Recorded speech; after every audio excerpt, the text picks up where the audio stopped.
Hello everyone, আসসালামু আলাইকুম। Welcome back to my channel AC kitchen and blog.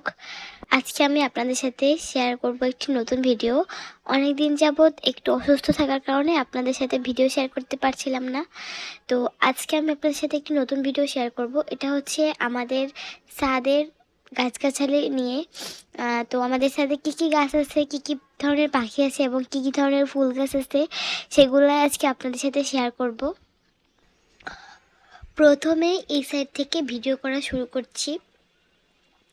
এখানে কিছু ছোট ছোট গাছ আছে, এগুলা হচ্ছে পাতাবাহার গাছের মতন বলা যায়।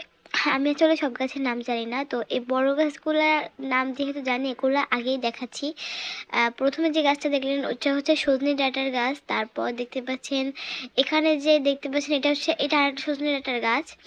এরপর পেছনে যেটা দেখতে পাচ্ছেন ওটা হচ্ছে সবেদা গাছ। তার পেছনে একটা ড্রাগন ফলের গাছ আছে, এটা হচ্ছে আপনার পেয়ারা গাছ।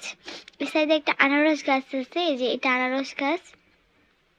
এখন দেখতে পাচ্ছেন এটা বড়, ওই গাছটা কিন্তু সজনে ডাঁটা যে বলে ওইটা হচ্ছে ওই গাছে আরেকটা গাছ। মানে দুইটা সজনে গাছ আছে, আর ড্রাগন গাছ কয়েকটাই আছে এখানে। এই যে কাটা কাটা যে গাছগুলো দেখতে পাচ্ছেন এখানে অনেকগুলোই আছে, তো ওইগুলো সব হচ্ছে ড্রাগন গাছ। আমাদের বাসার চারপাশে আসলে বেশ গাছপালা আছে, তো আসলে শহরে এত গাছপালা দেখা যায় না। তারপরও মানে আমাদের বাসার আশপাশে বেশ গাছপালা ভালোই লাগে। আসলে আমি একটু অসুস্থ থাকার কারণে ঠিকভাবে কথা বলতে পারছি না, যার কারণে আমি আসলে আন্তরিকভাবে দুঃখিত। এখন আপনাদেরকে কিছু কবুতর দেখাবো। এখানে বিভিন্ন জাতের বিভিন্ন কালারের কবুতর আছে। সাদা আছে, অ্যাশ কালারের আছে, তারপর সোনালি কালার আছে, তারপর হচ্ছে ব্ল্যাক টাইপের, ঠিক মানে ব্ল্যাক না বাট হালকা ব্ল্যাক ব্ল্যাক কালার টাইপের একটা কালার আছে। বিভিন্ন ধরনের এবং বিভিন্ন জাতের কবুতর আছে, এবং কবুতর আছে অনেক পরিমাণ। তো সকাল টাইমে আসলে ওইভাবে কবুতরের ভিডিও করা যায় না। সকালের দিকে হচ্ছে কবুতররা মানে উড়ে উড়ে বেড়ায়, তো এর জন্য মানে ওদের ভিডিও সকালে খুব বেশি একটা করা যায় না। তো যাই হোক, বড় গাছগুলো তো দেখানো হয়েই গেল। আশা করছি আপনাদের কাছে ভালো লেগেছে। এখন আমি আপনাদেরকে ছোট যে গাছগুলো আছে ওইগুলো দেখাবো, মানে বিভিন্ন ধরনের যে পাতাবাহার যে গাছের যে জাতগুলা ওইগুলা দেখাবো। যেমন ধরেন অ্যালোভেরা গাছ, তারপর বিভিন্ন মানে কি বলে আসলে আমি সঠিক নাম জানি না সব গাছের। যাই হোক ওই গাছগুলো দেখাবো। এখানে দেখতে পাচ্ছেন একটা ড্রাগন ফল হয়েছে, ওই যে হলুদ কালারের যে ফলটা দেখতে পাচ্ছেন ওইটা হচ্ছে ড্রাগন ফল।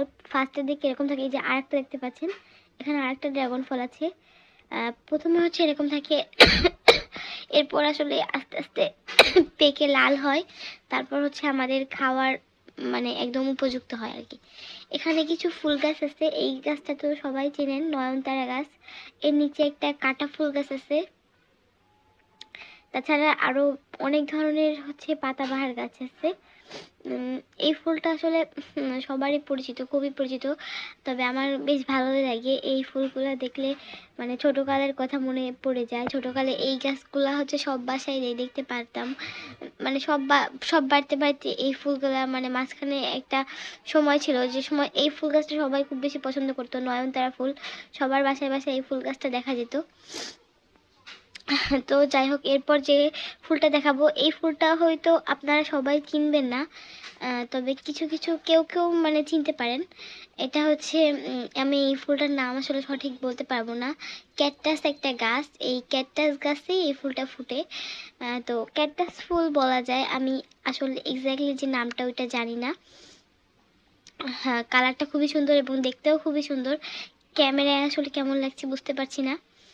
এরপর দেখতে পাচ্ছেন বিভিন্ন জাতের ক্যাকটাস আছে, এগুলো হচ্ছে পাতাবাহার গাছ। আসলে অনেক ধরনের পাতাবাহার গাছ আছে, পাতাবাহারের তো আসলে অভাব নাই। এটাও পাতাবাহার, এটাও পাতাবাহার। এই গাছটা পাতাবাহার গাছ হলেও এতে কিন্তু একটা মানে এক ধরনের ফুল ফুটে, যেটা দেখতে অনেক বেশি সুন্দর লাগে, কিন্তু ওই ফুলটা আসলে এখন না ফোটার কারণে মানে আপনাদেরকে দেখাতে পারলাম না। এটা হচ্ছে আর এক ধরনের পাতাবাহার, এটাতেও ফুল ফুটেছে দেখতেই পাচ্ছেন, কিউট কিউট ফুল, অনেক সুন্দর লাগে। তো এখন বর্ষাকাল হওয়ার কারণে ফুলগুলা মানে ফোটেও বেশি আবার নষ্ট হয়ও বেশি, কারণ বৃষ্টির কারণে ফুলগুলা ভিজে নষ্ট হয়ে যায়। তো যাই হোক, আশা করছি আপনাদের কাছে আমার ভিডিওটা ভালো লেগেছে। যদি ভালো লাগে থাকে অবশ্যই অবশ্যই লাইক, কমেন্টস অ্যান্ড সাবস্ক্রাইব করে পাশে থাকবেন। আজকের মতন এখানেই বিদায় নিচ্ছি। সবাই ভালো থাকবেন। আল্লাহ হাফেজ।